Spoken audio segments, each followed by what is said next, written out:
जय श्री हरि। आइए सुनते हैं योगिनी एकादशी व्रत कथा।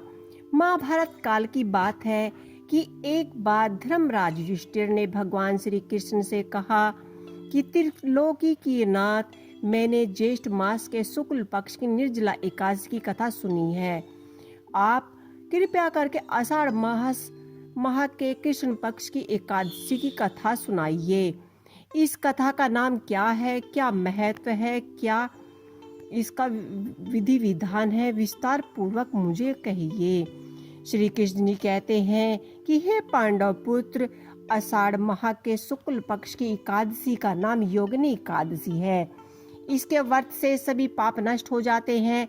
यह व्रत इस लोक में भोग तथा परलोक में मुक्ति देने वाला है।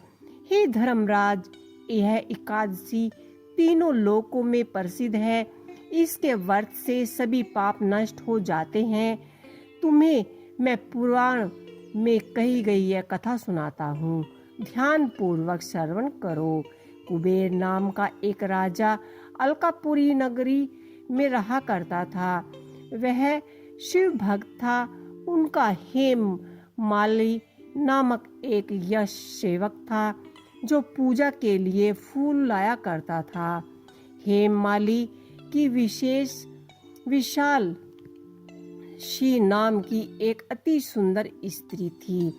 एक दिन वह मानसरोवर से पुष्प लेकर आई, किंतु कामना सख्त होने के कारण पुष्पों को रखकर अपने स्त्री के साथ रमण करने लगा।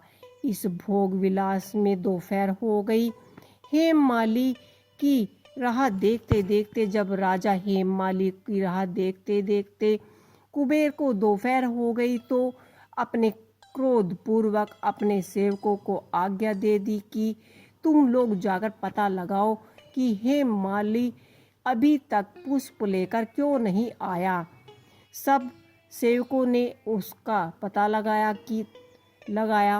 तो राजा के पास जाकर बताया कि हे राजन, वह हेममाली अपनी स्त्री के साथ रमण कर रहा है। इस बात को सुनकर राजा कुबेर ने हेममाली को बुलाने की आज्ञा दे दी। डर से कांपता हुआ हेममाली राजा के सामने उपस्थित हुआ। उसे देखकर कुबेर को अत्यंत क्रोध आया और उसके होठ फड़कने लगे। राजा ने कहा कि अरे अधम, तूने मेरे परम पूजनीय राजा ने कहा कि अरे उधम, तूने मेरे परम पूजनीय देवों के देव भगवान शिव का अपमान किया है। मैं तुझे श्राप देता हूँ कि तू स्त्री के वियोग में तड़पते और मृत्यु लोक में जाकर कोढ़ी का जीवन व्यतीत करे। कुबेर के श्राप से वह तत्क्षण स्वर्ग से पृथ्वी पर आ गिरा और कोढ़ी हो गया। उसकी स्त्री भी उससे बिछड़ गई। मृत्युलोक में आकर उसने अनेक भयंकर कष्ट भोगे, किंतु शिव की कृपा से उसकी बुद्धि मलिन न हुई और उसे पूर्व जन्म में भी शुद्ध रही।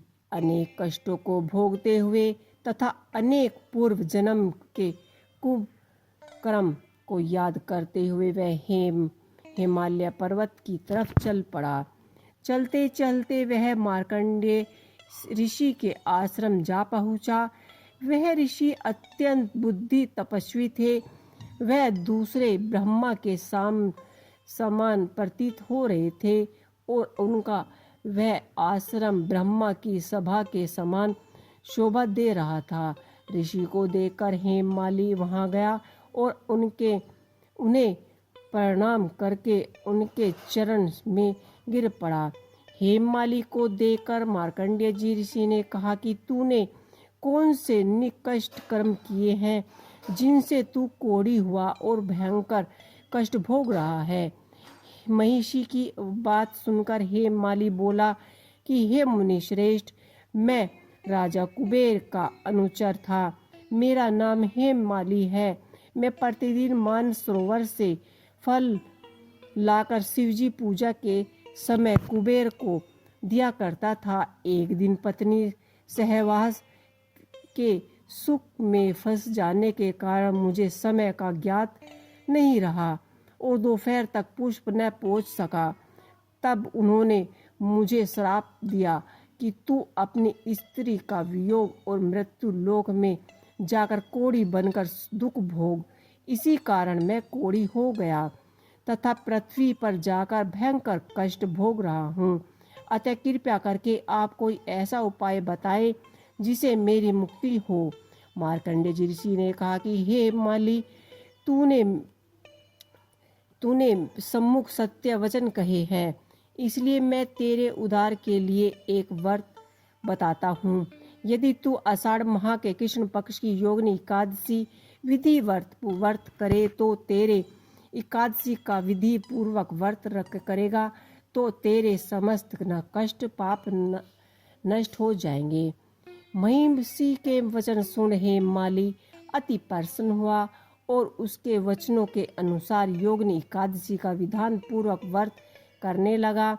इस व्रत के प्रभाव से अपने पुराने स्वरूप में आ गया और अपनी पत्नी के साथ सुखपूर्वक रहने लगा। भगवान श्री कृष्ण ने कहा कि हे राजन, इस योगिनी एकादशी की कथा का फल 88,000 ब्राह्मणों को भोजन कराने के बराबर होता है। इसके व्रत से सभी पाप नष्ट हो जाते हैं और अंत में मोक्ष और उसके प्राणी स्वर्ग का अधिकार प्राप्त होता है। तो ये थी योगिनी एकादशी की व्रत कथा। आपको कैसी लगी मुझे कमेंट बॉक्स में लिख के अवश्य ही बताइएगा। जय श्री हरि।